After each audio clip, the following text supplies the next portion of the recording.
छोटका भैया डंडा मारे हो, अरे क्रोध में आके कहली वैसा मैया हमारे भैया हो, कंदा कटहू खा जाके मुदैया हमारे भैया हो।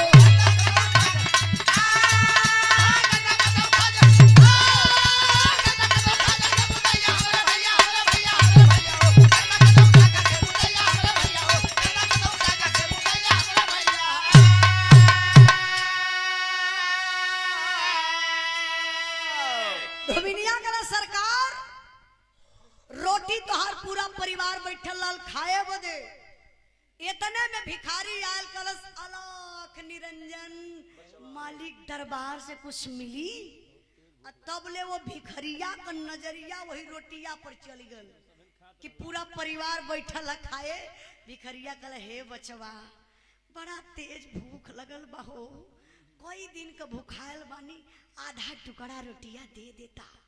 इतने में तोहर बाप लगल डांटे, कहला अरे भिखारी के औलाद दुआरे से चल जा, हमरे दरवाजे पर रोटी ना मिली। भिखरिया श्राप दे दहलस, देसी दहला कि इंग्लिश? अरे मूर्खराम, शराब और शराब में अंतर ना हो।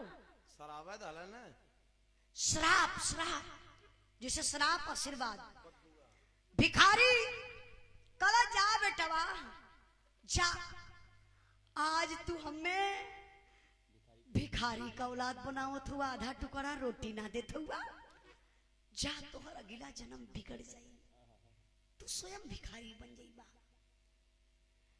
इतने ना सरकार, जब तोहरे माई से रोटियां मंगलस तो तोहर माई कली अरे कुत्ता के औलाद जाई के दूसरे के दुआरे रोटी मांग के खा ले। भिखरिया श्राप दे दालस तोरे माई के, तोरे छोटका भैया डंडा खींच के मरलस भिखरिया के, रोटी ना दहलस। तोहर बहिन कलस जाए के कहीं गंदा खाला, रोटी का खैबा। अब सुना तनी अपने परिवार के बारे में। धोबिनिया बतावत भाई 4 लाइन बिरहा में बड़ी इंपॉर्टेंट लाइन कवि जी लिखले हुआ।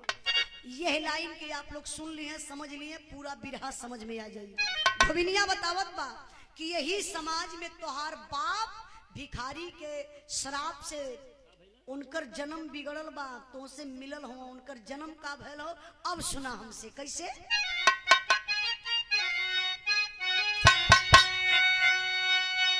अरे दाना की